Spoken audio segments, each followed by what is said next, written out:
The great chamber of the Galactic Council had stood for 10,000 years.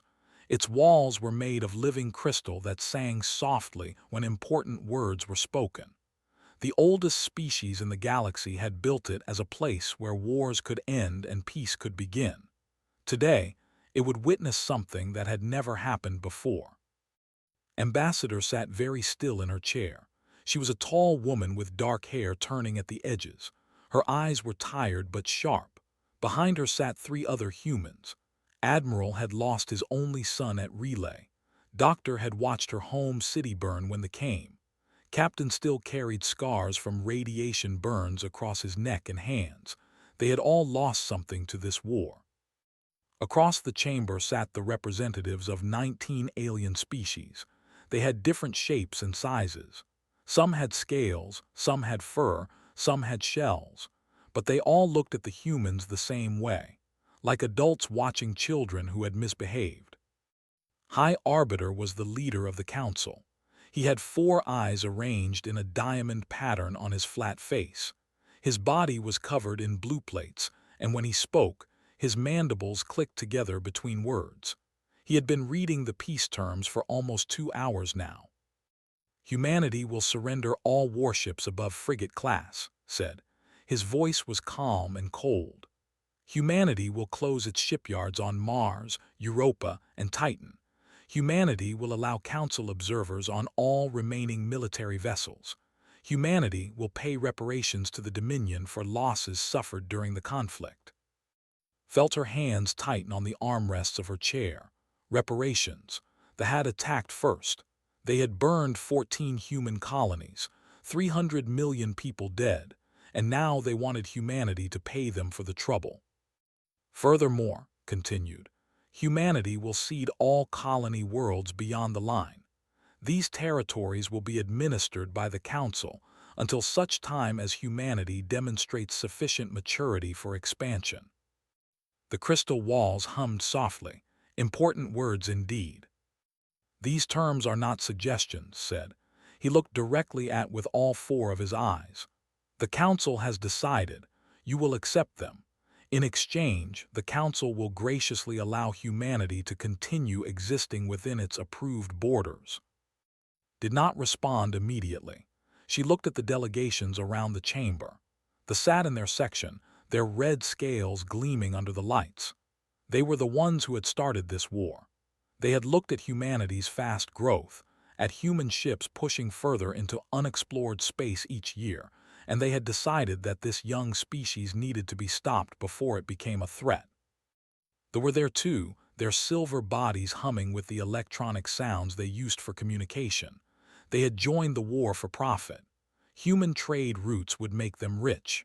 They sat quietly, their tall, thin bodies wrapped in formal robes. They had joined because the Council asked them to. They always did what the Council asked. Every species in this room had decided that humanity did not deserve a place among the stars. Not as equals, perhaps as servants, perhaps as pets, but not as equals. Stood up. The chamber fell silent. Even the crystal walls stopped their soft singing. High Arbiter said. Her voice was steady. I want to make sure I understand these terms correctly. You want us to give up our ability to defend ourselves. You want us to give up our colonies, including worlds where human children have been born and raised. You want us to pay money to the species that murdered 300 million of our people. His mandibles clicked. You phrase it dramatically, Ambassador, but yes, these are the terms for peace. And if we refuse, then there will be no peace. The Council's fleets will continue their advance. Your species will be removed from the territories you currently occupy. The outcome will be the same, only with more death. Nodded slowly. She looked back at her delegation. Admiral's face was like stone. Doctor had tears in her eyes, but her jaw was set hard. Captain simply nodded once. Humanity came to this chamber in good faith, said. She turned back to face the Council. We came because we believed that civilized species could find a way to live together. We were willing to compromise. We were willing to make sacrifices for peace. She gathered her documents from the table. paper documents, an ancient human tradition. Some of the alien delegates found it strange that humans still used paper, found it comforting. "But what you offer is not peace," she continued. "What you offer is slavery with extra steps. You want us to become a quiet, obedient species that knows its place. You want us to stop reaching for the stars because our reaching makes you uncomfortable." "Ambassador," said, his voice carrying a warning tone, "you would be wise to consider your position. Humanity cannot win this war. Your fleet is small. Your resources are limited. The mathematics are simple." "The mathematics," almost smiled. "Yes, I'm sure they are. 19 species against 1, 60,000 warships against 800, 3 trillion people against 12 billion. She shook her head. "Very simple mathematics indeed." She stepped away from her seat and began walking toward the chamber doors. Her delegation rose and followed her. "Ambassador's voice echoed through the chamber. If you leave this room, there will be no second negotiation. The Council does not offer mercy twice." Stopped at the door, she turned around one final time. "Mercy," she said. "You burned our worlds and called it security. You killed our children and called it necessity.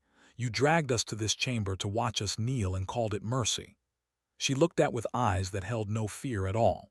"Humanity has been facing extinction since before your species learned to make fire, High Arbiter. Ice ages, plagues, wars. We are still here. We have never knelt before and we will not start now." "Then you choose destruction." "No," opened the door. "We choose to remain human, whatever that costs." The human delegation walked out. The doors closed behind them with a sound like thunder. In the chamber, 19 species sat in stunned silence. This had never happened before. No one refused the council. No one walked away from peace talks. The humans were either very brave or very stupid. High Arbiter looked at the empty seats where the human delegation had sat. His 4 eyes blinked slowly, one after another. He had expected resistance. He had expected negotiation. He had not expected this. "They will regret this decision," he said finally. "Prepare the fleets. The humans wish to continue fighting. We will grant them their wish."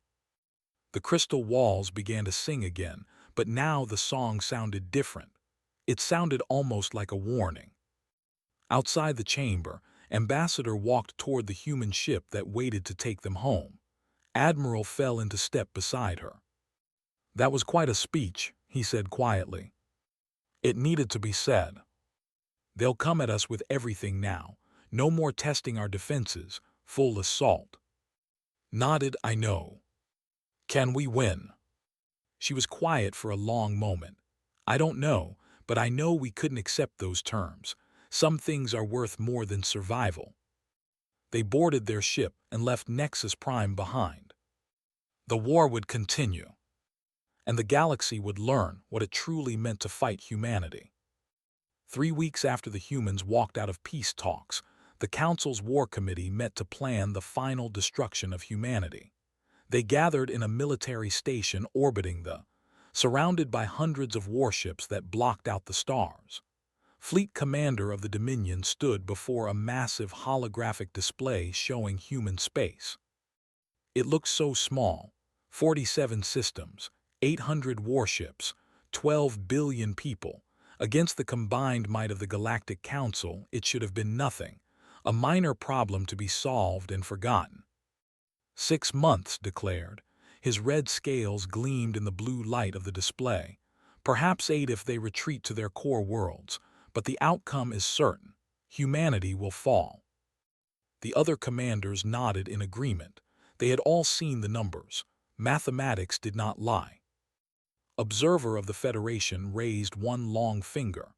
"Our casualties at the line were higher than expected.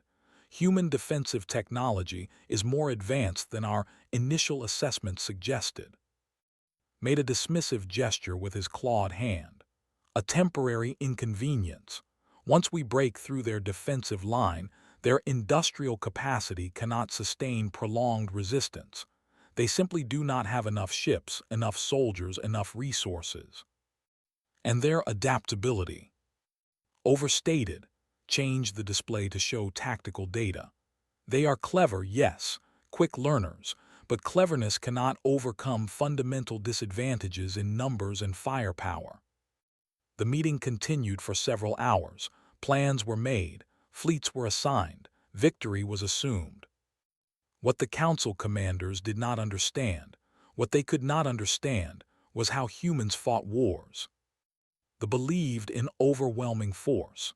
They gathered their fleets into massive formations and crushed enemies through sheer numbers. The preferred economic warfare, strangling enemies by cutting off their supplies and trade routes. The valued precision, striking at key targets with carefully planned attacks. Humans fought like nothing the galaxy had ever seen. They fought like a species that had spent its entire history surviving against impossible odds. They fought dirty. The first sign came at Outpost Velar 7, a supply station deep in secure space, far from any front line. It was considered completely safe. There was no reason for humans to attack it. It had no strategic value. A single human ship, small enough to be mistaken for debris, had been drifting toward the station for months. When it reached the station's fuel storage area, it exploded with the force of a small sun. 14 ships destroyed, supply lines disrupted for months, thousands of dead. And then the raids began. Human strike teams appeared from nowhere, hitting targets across Council space. Communication relays, food processing plants, water purification systems, power generators. None of these targets made military sense. You could not win a war by destroying water purifiers. But you could make a war very expensive. Every destroyed relay meant a colony that could not contact it. Every damaged food processor meant hungry citizens asking why they were fighting. Every broken power generator meant dark cities and frightened children. Fleet Commander raged at emergency meetings. They are targeting civilians. This is against all rules of civilized warfare. What rules? Asked Observer quietly. We never established rules with them. We simply attacked. They are barbarians. They are survivors. There is a difference. The front lines were changing too. Human ships that had seemed inferior to Council technology at the start of the war were evolving rapidly. When Council forces captured human vessels, they found shield generators installed alongside weapon systems. The humans were taking apart everything they captured and learning from it. More than learning, improving. Human engineers asked questions that Council scientists had stopped asking thousands of years ago. Why did shields work this way? Could they work better? What if you combined these two technologies that had never been combined before? Within weeks, human ships carried weapons that no species had ever seen. Shield configurations that Council computers could not predict. Engine modifications that allowed impossible maneuvers. The Council had been fighting wars the same way for 10,000 years because their methods worked. Humans seemed unable to fight the same way twice. 4 months after the failed peace talks, the line had not just held, it had pushed forward. Human forces had reclaimed 2 systems that they had spent thousands of lives to capture. The mathematics was beginning to look different. And then Admiral's fleet vanished. 800 human ships, the entire mobile defense force, simply disappeared from all sensors. Council intelligence services went mad trying to find them. They searched every system, monitored every communication, interrogated every informant. Nothing. Where are they? High Arbiter demanded at an emergency session. 800 ships cannot simply vanish. Human space is searched, reported an intelligence officer. They are not there. Then search Council space. We are trying, but space is vast and their stealth technology has improved significantly. Days passed, then weeks. Fleet remained invisible. Wanted to continue the assault on human core worlds. They are bluffing. The fleet is hiding, trying to make us afraid. We should press our advantage while their main force is absent. And if the fleet is not hiding, asked Observer, what if they are moving? Moving where? They cannot attack anything of significance. They do not have the numbers. The answer came 17 days after the fleet vanished. Ships appeared in the sky above Prime. The 23 billion people, the heart of the species that had started this war. And suddenly, 800 human warships hung in orbit, weapons armed, close enough to touch. The planetary defense force scrambled to respond. They outnumbered the humans 3-1. They should have attacked immediately. But the humans did not fire. For 18 hours, fleet held position, weapons ready, waiting. And then Ambassador's voice played on every screen on the planet. We could destroy your world, she said. We could burn your cities the way you burned ours, your children for our children, your grief for our grief. We have traveled across the galaxy to show you that nothing you have is safe, nothing you love is beyond our reach. The planet held its breath. But we did not come here to kill. We came here to deliver a message. You started this war because you were afraid of what humanity might become. Now you know what we could become. We could become the monsters you feared. We could become destroyers of worlds. The human fleet began to pull away, maintaining perfect formation, weapons still armed but not firing. We choose not to become that. Not today. But understand this clearly. The next time Council forces attack human civilians, there will be no warning. There will be no mercy. There will only be fire. Fleet jumped away. Prime was untouched. Not a single shot had been fired. But in the streets below, citizens looked up at the sky where human ships had hung like death itself, and they understood something that their leaders had not grasped. They were not fighting a primitive species, too stupid to know when it was beaten. They were fighting something that had looked into the darkness of extinction many times before, and had always found a way to survive. In the Council's war room, Fleet Commander stared at his displays with something new in his eyes. Fear.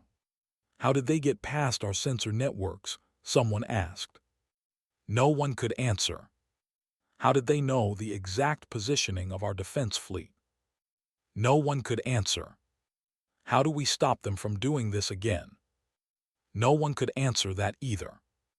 High Arbiter sat alone for a long time after the meeting ended. He thought about Ambassador's words in the peace chamber. Humanity has been facing extinction since before your species learned to make fire. He was beginning to understand what that meant. A species that had fought for survival against everything their planet could throw at them. Ice ages, plagues, predators, disasters. They had not merely survived. They had conquered their world entirely. And now they were among the stars, fighting for survival again. Had thought the war would be simple. The mathematics had seemed so clear. He was learning that mathematics did not tell the whole story. After the demonstration at Prime, something changed in the galaxy. It was not visible on any map or sensor display. It could not be measured by military analysts or calculated by war computers, but everyone felt it. Fear. The Council had always believed that they controlled the shape of the war. They were the stronger force. They decided when and where battles would happen. They set the rules of engagement. Now they understood that they controlled nothing. Human infiltration teams had been operating on worlds for over a year. Council intelligence discovered sleeper cells, sabotage networks, communication intercepts. None of them had been activated. They were simply waiting. Every Council world that had felt safe now felt exposed. Every military base that had seemed secure now seemed vulnerable. The humans had proven that they could appear anywhere, at any time, and there was nothing anyone could do to stop them. How is this possible? Demanded High Arbiter at yet another emergency meeting. We have the largest intelligence network in the galaxy. We have surveillance systems on every major world. How are humans moving through our space without detection? The answer came from an unexpected source. A young analyst named, barely old enough to have clearance for these meetings, raised her hand. "They move like prey," she said quietly. The chamber fell silent. "Excuse me," stood her tall, thin body swaying slightly with nervousness. On there, humans were not apex predators. They were prey animals. Small, weak, slow, everything on their planet could kill them. So they learned to hide. They learned to be patient. They learned to watch and wait and move without being seen. "They are not hiding now," growled Fleet Commander. "They brought 800 ships to my." Yes, when they wanted to be seen, they were seen. When they wanted to disappear, they disappeared. Pulled up data on her console. Look at their history. They hunted by following prey for days, sometimes weeks, never being noticed until the final moment. They survived ice ages by moving silently, staying hidden, outlasting enemies through patience. "What is your point?" asked. "My point is that we have been thinking about this war wrong. We see the humans as young, primitive, inferior. We think of them as children who need to be taught their place. But they are not children. They are the most successful survival species their planet ever produced. Every instinct they have, every strategy they develop, comes from millions of years of learning how to not die." The chamber was very quiet. "We are not fighting a young species," continued. "We are fighting the descendants of every human who ever outsmarted a predator, outlasted a famine, or survived a disaster. The ones who could not do these things died. The ones who could had children. Repeat this for 1,000,000 generations and you get." She gestured at the display showing the aftermath of the Prime incident. "You get them." Fleet Commander slammed his fist on the table. "This is ridiculous. We are the Council. We have conquered hundreds of species. We do not lose to primitives." "We have never fought a species like this," Observer said softly. "Every enemy we have faced before grew up in relative safety. Their worlds were kind to them. They developed intelligence in environments of plenty. Humans developed intelligence because anything less smart died." The debate continued for hours, but it was clear that something had shifted. The Council was no longer discussing how to destroy humanity. They were discussing how to survive humanity. Meanwhile, among the human worlds, a different conversation was happening. Admiral stood on the bridge of his flagship, looking out at the stars. His fleet had returned to human space after the demonstration at Prime. They were heroes. They had shown the galaxy what humanity could do.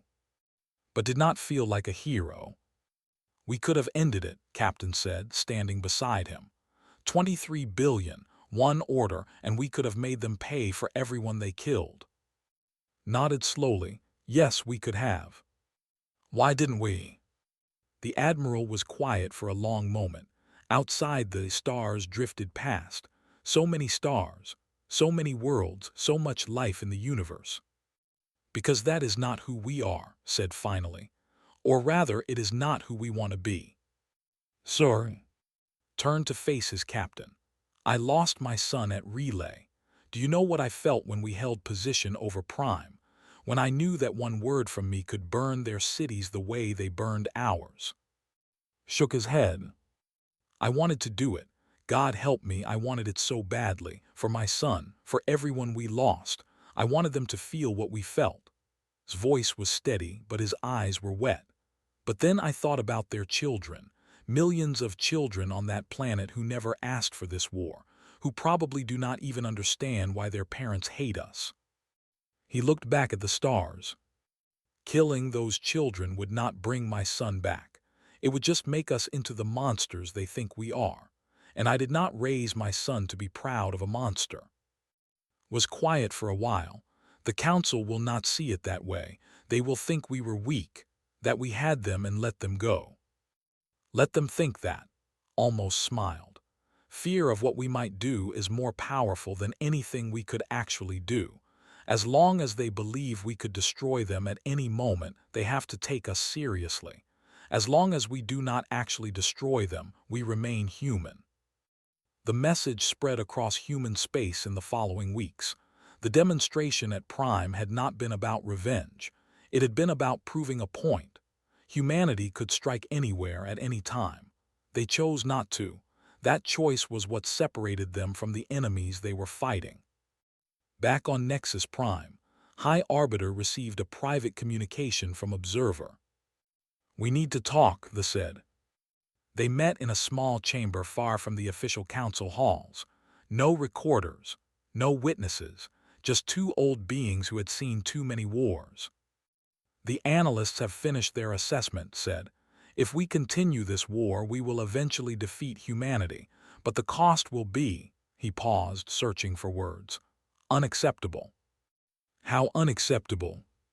30% casualties across all participating species, destruction of approximately 200 council worlds, economic collapse lasting at least 3 centuries. Met's 4 eyes with his own too. And that assumes the humans do not develop any new surprises. Given their rate of adaptation, that assumption is optimistic. His mandibles clicked slowly. They will never accept peace now, not after the humiliation at there. The started this war. Perhaps it is time for the Council to remind them that they do not control it. "You are suggesting we overrule a founding member species." "I am suggesting we survive," leaned forward. "I have watched this war carefully. The humans are not what we thought they were. They are not mindless aggressors seeking to conquer the galaxy. They are defenders. They fight because we attack them. They fight because they have no other choice. They refused peace terms. We offered them slavery and called it peace. What did we expect them to do?" Was quiet for a long time. He thought about the young analyst's words. A species built from millions of years of survival. Every human alive was descended from survivors, from people who had faced extinction and refused to die. "If we offer them real peace," he said slowly, "there is no guarantee they will accept." "No, but there is a guarantee of what happens if we do not try." Stood. "The choice is yours, High Arbiter. You can continue this war until one side or the other is destroyed, or you can do something that the Council has never done before." "What is that?" "Admit that we were wrong." After left, sat alone in the dark chamber for a very long time. Outside, the stars turned slowly in the eternal night of space. Somewhere out there, human ships were moving, watching, waiting, ready to strike if the war continued. And somewhere in its ancient heart, something that felt almost like shame was beginning to grow. The Council had attacked humanity because they were afraid of change, afraid of something new, afraid of a species that looked at impossible odds and refused to accept them. Now the Council was learning what it meant to be afraid of what that species could become. Perhaps thought it was time to learn something different. Perhaps it was time to learn what humanity could build, instead of what they could destroy. He reached for his communication console and began to compose a message. 7 months after Ambassador walked out of peace talks, a human diplomatic ship requested permission to dock at Nexus Prime. The request was granted in less than 1 hour. Normally, such requests took weeks of processing. The galaxy had changed. Ambassador stood in the airlock as her ship connected to the station. She looked older than she had 7 months ago. The war had put in her hair and lines around her eyes. She had not slept well in months. Every night, she dreamed of burning cities and floating bodies and children crying for parents who would never come home. But she had also survived. Humanity had survived. Against all odds, against all predictions, against the combined might of 19 species, humanity was still fighting. And now, for the first time, the Council had asked them to talk. Not demanded, asked. "Are you ready?" Admiral asked. He walked beside her in formal military dress, medals gleaming on his chest. "No," admitted, "but I never was. You just keep going anyway." The walk to the Council chamber felt different this time. 7 months ago, alien species had watched the human delegation with dismissive amusement. primitives who did not know their place, children who needed to be disciplined. Now they watched with something else, respect perhaps, or fear, or both. The crystal chamber was packed. Every species in the council had sent representatives. Some had sent their most senior officials. This was not a routine negotiation. This was history being made. High Arbiter rose from his seat as the humans entered. His 4 eyes met too. "Ambassador," he said, "the council acknowledges your presence." It was a small thing, a slight change in wording from the formal protocol, but understood what it meant. 7 months ago had acknowledged humanity's presence at the peace talks. Now he acknowledged herself. She was no longer a representative of a problem to be solved. She was a person to be respected. "High Arbiter," she replied, bowing her head exactly the right amount. "Not too much, not too little. Humanity acknowledges your invitation." They took their seats. The chamber fell silent. "The council wishes to discuss terms," said, "different terms than those previously offered." "We are listening." And so the real negotiation began. It was not easy. Years of hatred and grief and fear did not disappear in a single conversation. There were moments when wanted to scream at the alien faces around her. There were moments when mandibles clicked with barely controlled anger. 3 times the human delegation rose to leave. Twice, the representative actually did leave and had to be replaced. But they kept talking. They agreed to withdraw from occupied human systems, not all at once, but in stages, with verification at each step. Human ships would escort their retreat to ensure that no accidents occurred along the way. They offered trade agreements instead of blockades. Human goods would flow into council markets. Council technology would flow into human space. Both sides would grow richer through cooperation instead of conflict. The proposed joint research projects. Human adaptability combined with precision. Human creativity combined with knowledge. Together, they might solve problems that neither could solve alone.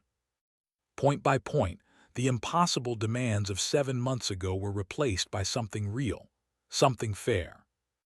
"There remains the matter of reparations," said carefully. "New Kinshasa, relay the 14 colonies that were lost before the line stabilized." The chamber went very quiet. 300 million dead," said. Her voice did not shake, but it took effort to keep it steady. "Our worlds do not forget their dead, High Arbiter." "No," 4 eyes blinked slowly, one after another. "We understand that now." He touched a control on his console. A holographic display appeared, showing the locations of destroyed human colonies. "The Council proposes the establishment of memorial sites on each affected world. These sites will be maintained jointly by Council and human authorities. They will stand as permanent reminders of what was lost and of the consequences of fear." Stared at the display. She had not expected this. "Additionally," continued, "reconstruction assistance for damaged worlds will be funded by species that participated in offensive operations. This funding will continue until each world has been restored to its pre-war condition." And New Kinshasa was quiet for a moment. New Kinshasa had been completely destroyed. There was nothing left to rebuild. 6 million people had died in a single hour when the bombardment hit. "New Kinshasa cannot be restored," said finally, "but the Dominion has agreed to establish a permanent memorial on the site. A garden, built according to human traditions, tended by caretakers, so that their children will learn what their parents did and will remember why it must never happen again." Around the chamber, the delegation sat in stony silence. This had not been their idea. They had been overruled by the council for the first time in 3,000 years, but they had accepted it because they understood now that the alternative was worse. Looked at her delegation. Admiral's face was unreadable. Doctor was crying silently, tears running down her cheeks. Captain simply nodded. "This is not enough," said quietly. Nothing can ever be enough. No, agreed. But it is what we can offer. It is an acknowledgement of what was done. It is a promise that we will not forget. Why? The question came out before could stop it. 7 months ago you wanted to destroy us. Now you offer memorials and apologies. What changed? Was quiet for a long moment. You did not destroy us when you could have, he said finally. Your fleet held position over our children were beneath your weapons, and you chose not to fire. That was not mercy, that was strategy. Perhaps, his mandibles clicked softly, but it made us look at ourselves. We have fought many wars, Ambassador.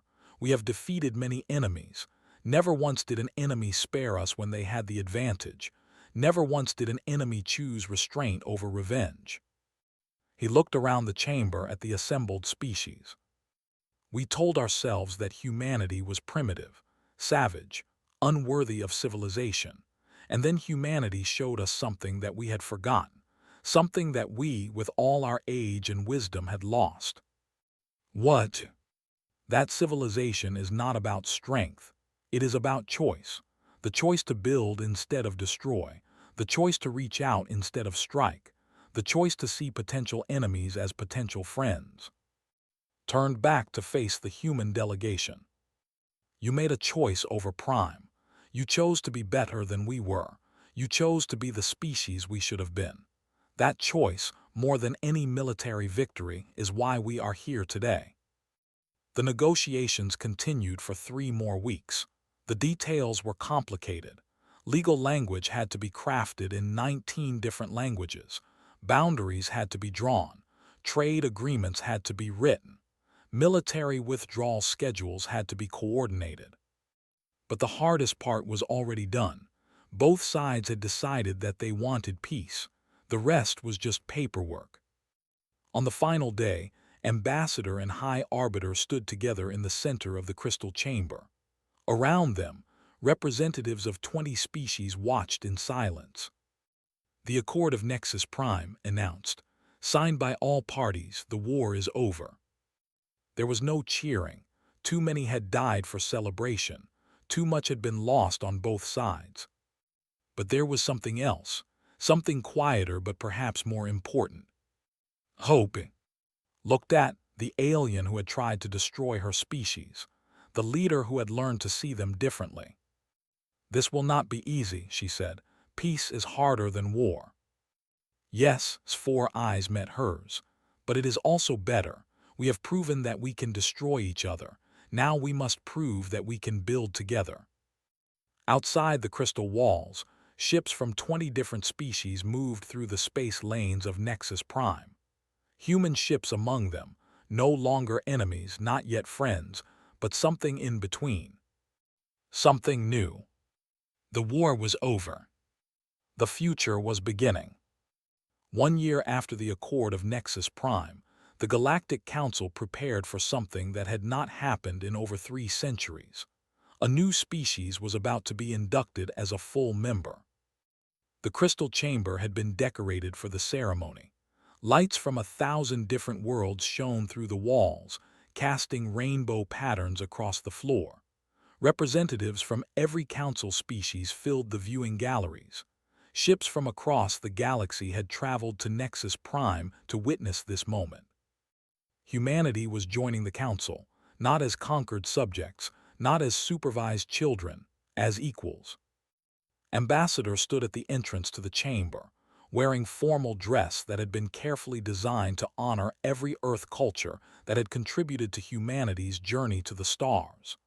African patterns mixed with Asian designs, mixed with European traditions, mixed with American innovations. It was beautiful and complicated and uniquely human. Behind her stood the survivors. Admiral, who had held his fleet steady over an enemy and chosen not to fire. Doctor, who had watched her city burn and still believed in peace. Captain, whose scars had become symbols of what humanity had endured. And beside them stood others. Scientists who had developed the technologies that saved human worlds. Engineers who had kept ships flying against impossible odds. Ordinary people who had refused to give up when giving up would have been so much easier. "Ready?" Admiral asked. Smiled. "I've been ready for this my whole life. I just didn't know it until now." They walked into the chamber together. High Arbiter stood at the center podium. He had specifically requested permission to conduct this ceremony himself. The request had surprised everyone, including. But he had spent the past year thinking about what humanity had taught him, about fear and courage, about destruction and restraint, about what it really meant to be civilized. He wanted to be the one to welcome them. "The Council exists to preserve civilization," began, his voice carrying through the chamber and broadcast across the galaxy. "For 10,000 years, we have believed that preservation meant control. We believed that order required sameness. We believed that safety came from suppressing anything new, anything different, anything that we did not understand." He paused, four eyes sweeping across the assembled delegations. "We were wrong." Murmurs rippled through the chamber. A High Arbiter admitting error was extraordinary. Admitting error about fundamental council philosophy was unprecedented. "When humanity emerged into our space, we saw a threat. Their expansion was rapid. Their technology evolved in ways we could not predict. They did not follow our rules or fit our models. And so we decided, in our wisdom, to contain them, to clip their wings before they could fly too far." His mandibles clicked softly. "We did not see partners. We did not see potential allies. We did not see a young species reaching for the stars with the same wonder that our own ancestors felt long ago. We saw only the unknown, and we responded with fear." He turned to face the human delegation. "Humanity showed us our error, not through conquest, though they proved capable of it, not through destruction, though they demonstrated its possibility. They showed us through restraint, through the simple, powerful choice to be better than we were." Listened with her head held high. She thought about everyone who had not survived to see this moment. The millions who had died on burning colonies, the soldiers who had given their lives at the line, the children who would never grow up, her own family, lost in the early days of the war. She carried them all with her into this chamber. They were part of this victory too. "The Council recognizes humanity not merely as a member species," continued, "but as a teacher. You have reminded us why the Council was formed in the first place. Not to dominate, but to connect. Not to control, but to cooperate. Not to fear what is different, but to learn from it." The formal ceremony followed. Oaths were spoken in human languages and translated into 19 others. Agreements were signed. The crystalline membership token was presented to Ambassador, its surface shifting with all the colors of Earth. When it was done, the chamber erupted in something that Nexus Prime had rarely seen. Not applause exactly, since many species did not clap, but a wave of sound and gesture and light that meant the same thing in every culture. "Welcome." The reception afterwards spilled onto the observation deck overlooking the station's commercial district. Human ships moved through the traffic patterns alongside and in vessels. A year ago, they would have been shooting at each other. Now they shared navigation data and warned each other about debris. Observer found standing alone at the edge of the deck, watching the ships pass by. "You do not look like someone celebrating a historic victory," the said. Shrugged. "History has a way of being complicated. Give it a century and everyone will remember this differently.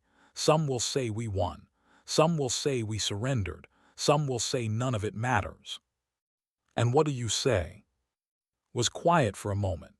A human transport ship passed by the observation window, close enough that she could see children pressing their faces against the glass, pointing at the alien vessels around them. "When we first made contact with alien life, there was this hope, this incredible, naive hope that we would find friends out there, fellow travelers who would help us understand the universe, help us find our place in it." She laughed softly. "Instead, we found politics and territory disputes and species that wanted to kill us for growing too fast." And now I think we found something better than friends. Turn to face the. We found people who were wrong, who recognized it, and who are trying to do better. Friends are easy to make. Second chances are hard. You are more forgiving than many would be. Forgiveness is not the same as forgetting. I will never forget what was done to us. Neither will anyone who survived this war.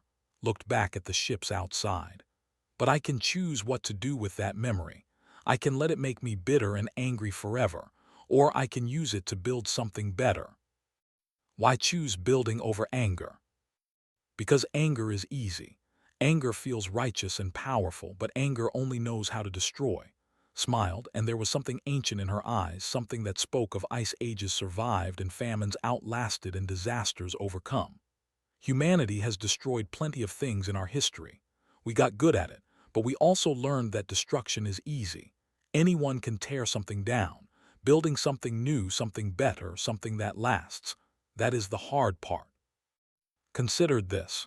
The Council has existed for 10,000 years. We have built a great deal. Have you, or have you just preserved what your ancestors built?